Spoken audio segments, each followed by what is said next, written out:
A young woman locks her office door at exactly 6:47 in the evening. She walks to her car in a familiar parking garage, checking her phone, living her normal Thursday routine. 20 seconds later, she vanishes. Her car sits untouched with her purse, her phone, her keys still inside. For 8 years, her family searches desperately while a killer hides in plain sight, attending vigils, joining search parties, offering sympathy while knowing exactly what he did. This is the story of Meredith Fontaine, a 28-year-old marketing manager who became the victim of a coworker's deadly obsession, and the breakthrough in forensic DNA technology that finally exposed her murderer nearly a decade later. Before we reveal how investigators used genetic genealogy to crack this case wide open, subscribe to Silent Evidence Reveal and hit that bell icon. We bring you the cold cases where science and determination defeat evil. Comment below if you think DNA databases should be expanded for justice. Now let us uncover the truth. September 22, 2016 was supposed to be an ordinary Thursday evening in Long Beach, California. Meredith Fontaine, 28 years old and thriving in her career as senior account manager at Coastal Digital Marketing, was wrapping up another long workday. She wore a navy blazer over a cream blouse, comfortable flats she always switched into after client meetings, and her auburn hair pulled back in a practical ponytail. Everything about that evening was routine, which made what happened next so terrifyingly impossible. Meredith had worked at Coastal Digital Marketing for 3 years, establishing herself as someone colleagues respected and clients trusted. The company occupied a renovated warehouse building on Ocean Boulevard, just 3 blocks from the Long Beach Marina. It was the kind of modern office space with exposed brick walls and industrial design that had transformed the waterfront area into a hub for tech and creative businesses. Her personal life reflected the same stability as her career. She lived in a small apartment on 4th Street, dated Nathan Ferreira, an emergency room nurse at Long Beach Memorial Hospital, and maintained close friendships that had lasted since her college years. Her best friend Riley Walsh lived just 2 blocks away. Her mother Patricia resided in Sacramento, her younger sister Caroline in San Diego. The Fontaine family was close-knit, the kind that texted daily and never let birthdays pass unnoticed. Thursday evenings meant staying late to finish reports and respond to East Coast clients in different time zones. Most of Meredith's colleagues left by 5:30, but she routinely worked until 7. It was her pattern, visible and predictable to anyone paying attention. Security footage would later show her locking her office door at precisely 6:47 in the evening, her leather bag slung over her shoulder, phone in hand as she checked messages while walking down the corridor. She took the stairs to the parking garage, a multi-level structure attached to the building where employees parked in assigned spaces. Meredith's silver Honda Accord sat in space B47 on the 2nd level, exactly where she had parked it nearly every workday for 3 years. The security camera mounted near the elevator captured her emerging from the stairwell door at 6:47 and 12 seconds. She glanced at her phone, then walked toward her vehicle, moving out of the camera's frame at 6:47 and 24 seconds. That 20-second gap in camera coverage became the moment when Meredith Fontaine disappeared from the world. The next camera, positioned near the exit ramp, recorded every vehicle leaving the garage between 6:30 and 8 o'clock that evening. Meredith's Honda Accord was not among them. Her car sat exactly where she had parked it, doors locked, completely undisturbed. When Nathan finished his emergency room shift at 3 in the morning on Friday, September 23rd, he sent Meredith a text message. No response. He assumed she had fallen asleep early and would call him in the morning. But morning came without any word. Her phone went straight to voicemail. She did not show up for her Friday morning meeting at work, something completely out of character for someone as reliable as Meredith. By noon, Nathan drove to her apartment with coffee and bagels, planning to surprise her. Her car was not in its assigned space. Her spare key remained undisturbed under the succulent planter by the door. Inside, everything looked exactly as it had on Tuesday night when he had last visited. Breakfast dishes in the sink, bed made, work clothes laid out for Friday, but no Meredith. The panic that had been building in Nathan's chest exploded into full terror. He called everyone in Meredith's life. Her mother Patricia, her sister Caroline, her best friend Riley, her coworkers. Nobody had heard from her since Thursday evening. Every unanswered call tightened the knot in his stomach until he could barely breathe. By noon on Friday, Nathan walked into the Long Beach Police Department and filed a missing person report. Sergeant Diaz at the front desk initially offered the standard response that adults have the right to disappear, that maybe Meredith needed space, that he should give it 24 hours. But something in Nathan's voice, the raw panic beneath his words, the way his hands shook holding Meredith's photograph, made Sergeant Diaz pick up the phone and call Detective Aaron Doyle. Detective Doyle, a 43-year-old veteran of missing persons investigations, recognized immediately that this case felt wrong. When he and his partner Detective Lisa Gordon arrived at the Coastal Digital Marketing parking garage that Friday afternoon, what they found confirmed his instincts. Meredith's Honda sat in space B47 exactly where she had left it. The doors were locked. Inside, her brown leather purse sat on the passenger seat with her wallet, sunglasses, and a paperback novel clearly visible. Her iPhone rested in the center console cup holder. Her keys dangled from the ignition. People do not vanish from locked cars with all their belongings still inside. Detective Doyle called for a forensic team immediately while Gordon began interviewing building security and reviewing surveillance footage. What they discovered made no sense. The cameras showed Meredith walking to her car but never showed her leaving. Her vehicle never exited the garage. She had simply evaporated in a 20-second gap between cameras, as if she had never existed at all. The investigation into Meredith Fontaine's disappearance consumed the Long Beach Police Department during the final months of 2016. Detective Aaron Doyle assembled a task force that reviewed thousands of hours of security footage, interviewed hundreds of potential witnesses, and pursued every lead no matter how unlikely. But each investigative avenue led to the same frustrating dead end. Meredith had simply vanished. The forensic analysis of her Honda Accord revealed nothing useful. No unknown fingerprints, no signs of forced entry, no blood or hair or fibers that did not belong to Meredith or her boyfriend Nathan, who had been in the car dozens of times. The vehicle was sent to the police forensic lab where technicians processed every surface. But technology in 2016 had limitations that would prove critical years later. Nathan Ferreira became the first focus of investigation, as romantic partners always are in missing person cases. Detective Doyle spent 4 hours interviewing him, watching carefully for inconsistencies or the subtle tells that separated worried boyfriends from guilty ones. But Nathan's alibi was absolutely solid. He had been at Long Beach Memorial Hospital when Meredith disappeared, clocked in at 10:43 that Thursday night, clocked out at 3:18 Friday morning. 12 witnesses, security footage and patient records confirmed his presence. His grief was genuine, his panic real. Patricia Lamont arrived from Sacramento within 48 hours of learning her daughter was missing. Her younger daughter Caroline flew in from San Diego that same afternoon. They sat in Detective Doyle's cramped office while he explained what police knew, which was almost nothing. Meredith had no history of mental illness, no financial troubles, no enemies that family knew of. She loved her job, loved Nathan, was planning to visit Sacramento for Thanksgiving. There was absolutely no reason for her to disappear voluntarily. By Saturday, Riley Walsh had organized a search party through social media. 50 volunteers showed up at Bixby Park wearing bright orange vests and carrying printed flyers with Meredith's face. They walked the coastal path, checked alleyways, asked questions at every gas station and convenience store. Had anyone seen this woman? Auburn hair, 5'6", last seen Thursday evening wearing a navy blazer.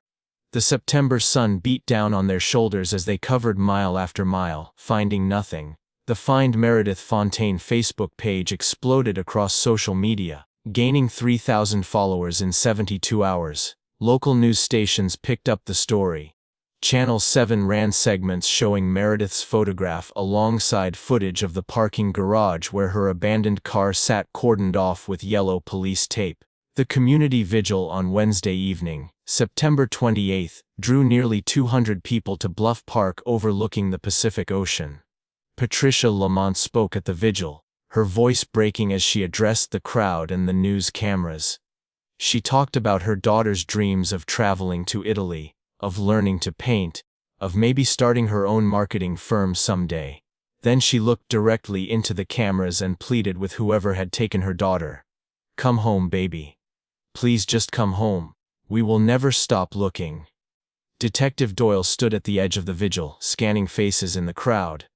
Perpetrators sometimes attended these events, fed off the attention and grief. His partner Detective Gordon photographed attendees with a telephoto lens.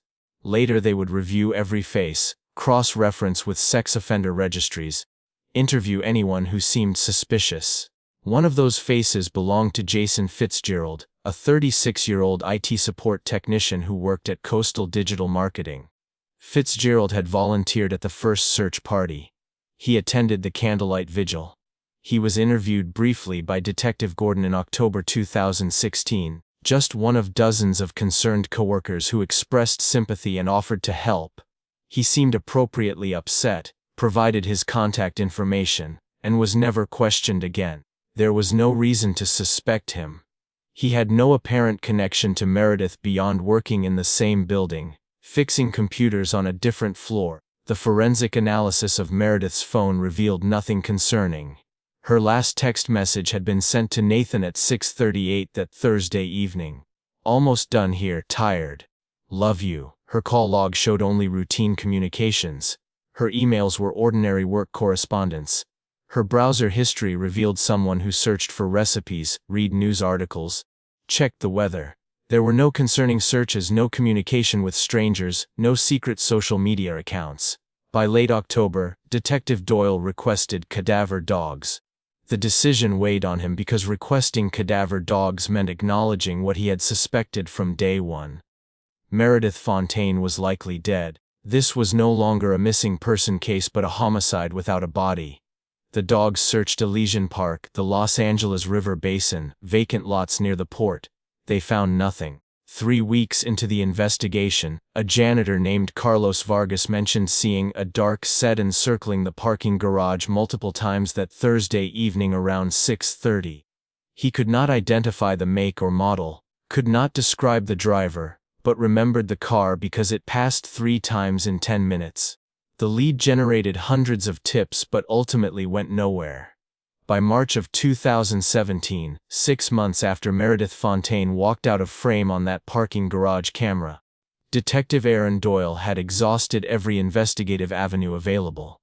The case file had swelled to over 800 pages of interviews, forensic reports, surveillance footage logs, and tips that led nowhere.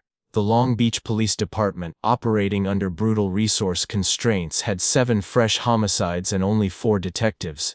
On March 17, 2017, the Fontaine case was officially designated cold and transferred to the archives. Patricia Lamont refused to accept this reality. She moved to Long Beach permanently, renting a small apartment on Broadway, unable to return to her Sacramento life while her daughter remained lost. She became a fixture at the police station, arriving every Monday morning to ask if there were updates. The desk sergeants knew her by name, treated her with the gentle patience reserved for people trapped in ongoing tragedies. Riley Walsh maintained the Find Meredith Fontaine Facebook page with dedication that bordered on obsession. She posted updates weekly, shared articles about other missing persons cases that had been solved, refused to let Meredith's face disappear from social media algorithms.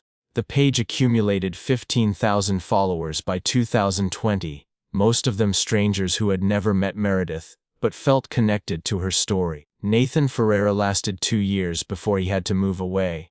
The grief counselor he started seeing suggested that staying in Long Beach meant staying trapped in the worst moment of his life.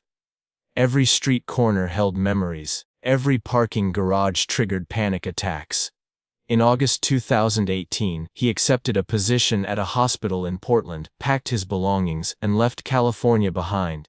He still called Patricia on Meredith's birthday every year, both of them crying on opposite ends of the phone line. Detective Doyle retired in 2019 at age 56. He took his pension and moved to a cabin in Big Bear Lake. He had solved 43 homicides during his career, but Meredith Fontaine haunted him. He kept a copy of the case file in a cardboard box in his garage, took it out sometimes on sleepless nights, reviewed the witness statements as if reading them one more time might reveal the detail he had missed. Jason Fitzgerald continued living his ordinary life during those 8 years. He left Coastal Digital Marketing in 2019, moved to a tech company in Irvine, currently worked as senior systems administrator at a software firm in Anaheim. He married a woman named Claire Morozov in 2020. They bought a modest house in Fullerton, paid their mortgage on time, lived unremarkable suburban lives. His social media presence was minimal. He went to the gym 3 times a week, bought groceries at the same Trader Joe's every Saturday morning. He seemed to live exactly the kind of boring, predictable life that aroused no suspicion whatsoever. But forensic science was evolving in ways that would eventually destroy the perfect crime he thought he had committed. In 2016, DNA analysis had been limited by budget constraints and aging equipment. Digital forensics was still emerging as a specialized field. Surveillance camera quality was poor. Facial recognition software was rudimentary. But by 2024, the tools available to investigators had advanced dramatically. Detective Jennifer Kobayashi joined the Long Beach Police Department's cold case unit in January 2024.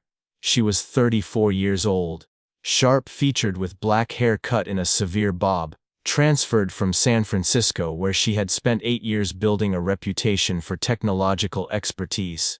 Her new partner Michael Sullivan was a veteran investigator who had worked cold cases since 2020. Kobayashi spent her first month reviewing the active roster of 23 unsolved cases. The Fontaine case caught her attention because of the obvious dedication Doyle had brought to the investigation and the absolute absence of resolution. She pulled the full digital file, spent 3 days reading every page, watching the surveillance footage repeatedly. What struck her was how much had changed in 8 years. Modern forensic DNA analysis could extract profiles from increasingly smaller samples with greater accuracy. Evidence from Meredith's car had been preserved properly in the police evidence locker. What if they resubmitted everything for analysis using current technology? Kobayashi prepared a detailed proposal arguing that advances in forensic science justified reinvestigation. Lieutenant Marcus Robinson approved the request in February. By April, evidence from the Fontaine case was on its way to the Orange County Crime Lab. The Honda Accord was examined again using techniques that had not existed in 2016. Alternate light sources and advanced chemical reagents revealed something earlier analysis had missed. A microscopic fiber barely visible even under magnification, embedded in the driver's side door seal. The fiber was synthetic, possibly from outdoor gear or a jacket. More importantly, trapped within the fiber's weave were cellular deposits, skin cells, enough for DNA extraction using the sensitive amplification techniques available in 2024. The DNA results arrived on a Tuesday morning in late May 2024. Detective Jennifer Kobayashi opened the sealed envelope with hands that trembled slightly despite her professional composure. The fiber recovered from Meredith Fontaine's car door seal had yielded a partial DNA profile. 13 markers out of the standard 20 used for identification. Not enough for a courtroom-ready match, but sufficient for database comparison. The profile was run through CODIS, the FBI's combined DNA index system, and found no hits. Whoever had left those skin cells had never been arrested for a felony.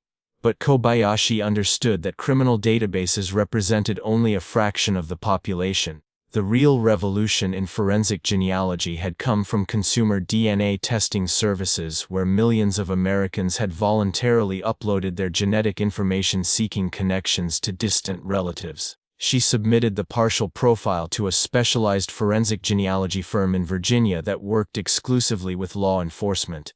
The process took 6 weeks. Genetic genealogists built family trees using DNA matches, working backward through generations, identifying common ancestors, narrowing possibilities through painstaking research of birth records, marriage certificates, obituaries, and census data.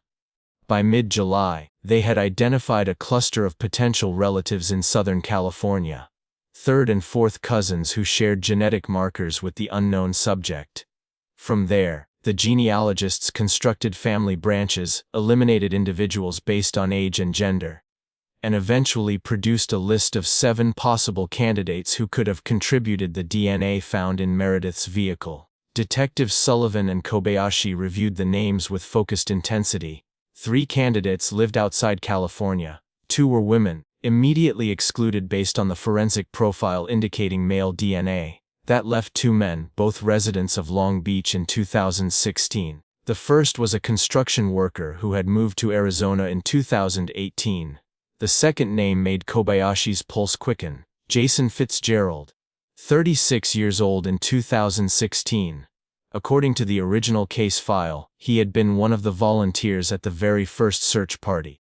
He had attended the candlelight vigil at Bluff Park. He had been interviewed briefly by Detective Gordon in October 2016 along with dozens of other concerned community members. Kobayashi pulled every document mentioning Fitzgerald from the digital archive. His interview had been cursory, conducted at the vigil itself, barely 3 minutes of conversation. Gordon had noted him as a coworker from Coastal Digital Marketing, someone who worked in IT support on a different floor. He had seemed appropriately concerned, offered to help with search efforts, provided contact information. Gordon had never followed up because Fitzgerald had no apparent connection to Meredith beyond working in the same building. Sullivan ran Fitzgerald's background. No criminal record, not even a traffic ticket. But when they subpoenaed his employment records from Coastal Digital Marketing, something interesting emerged. His timesheet for September 22, 2016 showed him clocked out at 5:30, but IT access logs painted a different picture. His credentials had been used to access the building's security system at 6:53 that evening, 20 minutes after Meredith disappeared from the parking garage camera's view. Kobayashi requested the parking garage security footage that Doyle had reviewed 8 years earlier. Now they had a specific target. At 7:04 in the evening on September 22, 2016, a silver Ford Fusion entered the garage. The vehicle registration came back to Jason Fitzgerald. The car remained in the garage for 47 minutes. It exited at 7:51. Facial recognition software provided a 92% probability match to Fitzgerald. Financial records required a warrant. By September 3, forensic accountants had dissected Jason Fitzgerald's banking history. In late August 2016, 3 weeks before Meredith vanished, Fitzgerald had withdrawn $8,000 in cash over a series of ATM transactions. On September 24, 2 days after Meredith's disappearance, he had made a cash deposit of $7,500. His credit card records showed purchases at a hardware store on September 23.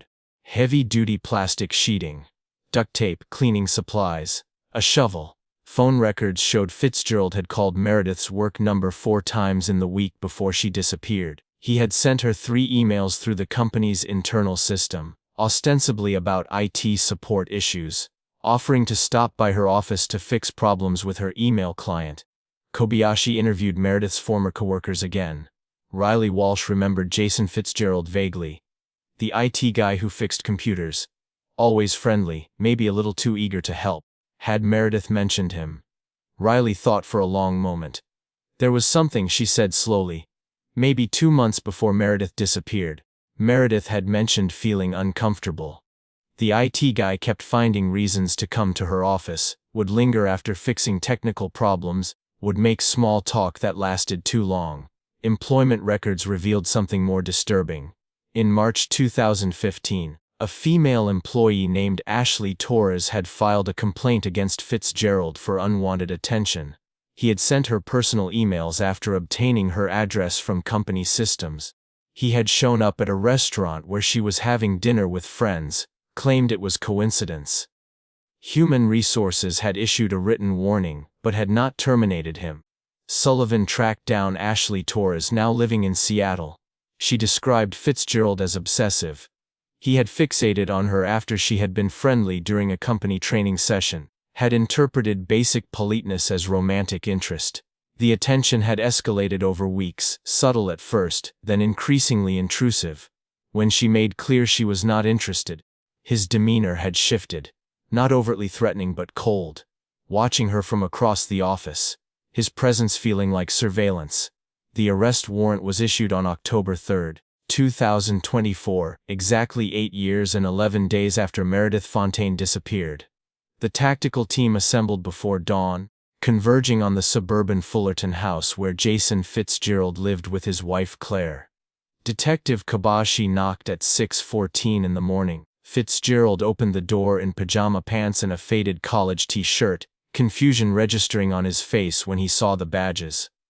Kobayashi identified herself, showed the warrant, informed Jason Fitzgerald that he was under arrest for the murder of Meredith Fontaine. His expression cycled through confusion to comprehension to something that might have been resignation. He did not resist when Sullivan moved forward with handcuffs. He simply stood with his hands behind his back while metal clicked around his wrists. The interrogation began that afternoon. Fitzgerald's court-appointed attorney advised him to remain silent, but Fitzgerald wanted to talk. He seemed almost eager to confess, as if 8 years of carrying the secret had become unbearable. He described fixating on Meredith, after she had smiled at him in the elevator, had thanked him when he fixed her computer. He had built an entire fantasy around those small interactions, convinced himself she felt something too. He had tried to get her attention, sent emails offering help she did not need, called her office with invented technical issues, obtained her personal phone number from company systems and texted her from a burner phone. But Meredith had been unambiguous in her disinterest, polite but firm. The rejection had festered into obsession, then into rage. On September 22, 2016, he had waited in the parking garage. When Meredith emerged, he approached her, claimed there was an urgent IT emergency, asked if she could come back inside. She had been tired, annoyed, but compliant. In the concrete stairwell between the second and third floor, where no cameras reached, he grabbed her from behind. He used a zip tie he had brought, prepared. The struggle was brief. Meredith was strong, but he had surprise and weight advantage. He described disposing of her body in a remote location he refused to disclose, even during interrogation. His attorney eventually negotiated a plea deal. Life imprisonment without possibility of parole in exchange for leading investigators to Meredith's remains. In November 2024, police recovered her body from a wooded area in the Angeles National Forest, finally giving her family the closure they had sought for 8 agonizing years. Patricia Lamont was present when they brought Meredith home. After 2,947 days of not knowing, she finally had her daughter back. The funeral was held on a cold December morning in Sacramento, attended by hundreds of people whose lives Meredith had touched. Nathan flew in from Portland. Riley spoke at the service, her voice steady despite tears streaming down her face. Jason Fitzgerald was sentenced on January 15, 2025. Judge Maria Santos delivered a scathing condemnation of his actions before imposing the maximum sentence: life without parole. Fitzgerald showed no emotion as he was led from the courtroom in shackles. Patricia Lamont watched from the gallery, finally able to exhale after 8 years of holding her breath. The case stands as a testament to how advances in forensic science can bring justice even when years have passed. DNA technology that did not exist in 2016 ultimately solved a murder that seemed perfect. And it serves as a reminder that predators often hide in plain sight, attending vigils, joining search parties, expressing sympathy while knowing exactly what they have done. But science, persistence, and a detective who refused to let a cold case stay cold finally brought Meredith Fontaine home and put her killer where he belonged. Behind bars, forever.